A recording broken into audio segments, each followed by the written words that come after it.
Hello hello hello hello hello my West Bengal কে শের, আমার মিষ্টি মিষ্টি রসগোল্লা পান্তুয়া, আমার মঙ্গুস পঙ্গুস। জানি হিস্ট্রি নিয়ে বহুত টেনশন ম্যাম, হিস্ট্রির 8 মার্কসের জন্য বলে দিন যেন সেকেন্ড সামেটিভে এখান থেকেই প্রায় প্রায় আসে। আর যেখানে আমাদের পুকি ম্যাম রয়েছে সেখানে হিস্ট্রি ইয়াদ নেই, ফান করনা চাইয়ে, হ্যাঁ না? তো চলো আমরা দেখে নিই চ্যাপ্টার 4 আমাদের যে সংঘবদ্ধতার গোড়ার কথা, সেখান থেকে কোন কোন কোশ্চেন্স গুলো করবো। ফার্স্ট যেটা রয়েছে সেটা হচ্ছে আমাদের এই যে ঐতিহাসিকদের কি কি মতামত রয়েছে, মানে এটা হচ্ছে চরিত্র ও প্রকৃতি, চরিত্র ও প্রকৃতি জিজ্ঞাসা করেছে। আচ্ছা, এছাড়াও কিন্তু আমরা কিন্তু কারণ ফলাফল দেখব এবং ব্যর্থতার কারণটাও কিন্তু আমরা দেখব। কি করব? ব্যর্থতার কারণটাও দেখব। এরকম কোনো ব্যাপার নেই যে 8 মার্কস বলছি মানে এটা 4 মার্কসে আসবে না, এরকম কোনো কিন্তু ব্যাপার নেই। তারপরে এজ অফ অ্যাসোসিয়েশন মানে সভা সমিতির যুগের বৈশিষ্ট্য গুরুত্ব লিখতে বলেছে।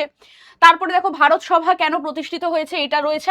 এর সাথে ভার্সেস জমিদার সভা, যেটা কিন্তু আমাদের 4 মার্কসের জন্য বা 2 মার্কসের জন্য কিন্তু ইম্পর্টেন্ট রয়েছে, সেটাও আমি দিয়ে দিলাম।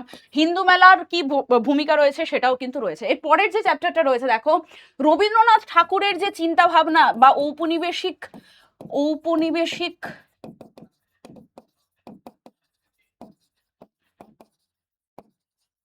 শিক্ষা ব্যবস্থার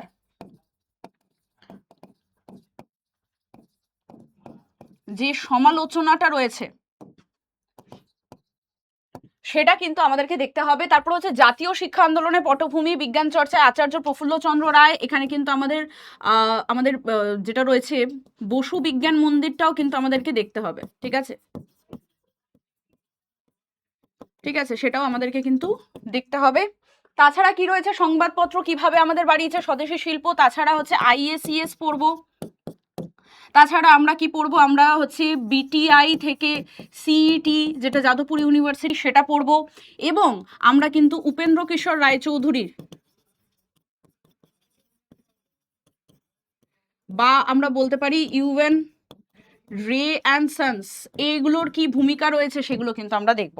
আচ্ছা চলো, তারপরের যে চ্যাপ্টারটা রয়েছে সেটা কি, সেটা হচ্ছে আমাদের লাস্ট এবং খুব ইম্পর্টেন্ট চ্যাপ্টার, অসহযোগ আইন অমান্য ভারত ছাড়ো আন্দোলনে কৃষকদের ভূমিকার সাথে সাথে শ্রমিকদের ভূমিকাটাও কিন্তু আমরা দেখব।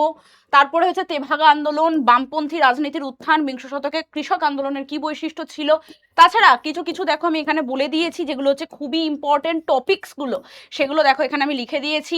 এবং পরীক্ষার 10 শিওর শর্ট যে টপিক সেটা কিন্তু আমি এখানে লিখে দিয়েছি। আশা করি তোমাদের ভালো লাগছে, ভালো করে পড়াশোনা করবে এই আমার রসগোল্লা পান্তুয়ারা, এবং আমাকে জানাবে যে তোমাদের কেমন লাগলো সাজেশনটা। আর এটার সাথে এই যে পুরো যে সাজেশনটা কোথায় পাবো, তোমাদের জন্য যে ডেডিকেটেড ক্লাস 10-এর 2027-এর ব্যাচটা আছে সেখানে পেয়ে যাবে। হোয়াটসঅ্যাপে জয়েন করো, খুব তাড়াতাড়ি তোমাদের জন্য কিছু নতুন আমি কিন্তু দিতে চলেছি, নতুন ট্রিক্স বা টিপস বা ফ্লো চার্ট। ঠিক আছে, চলো টাটা বাই বাই।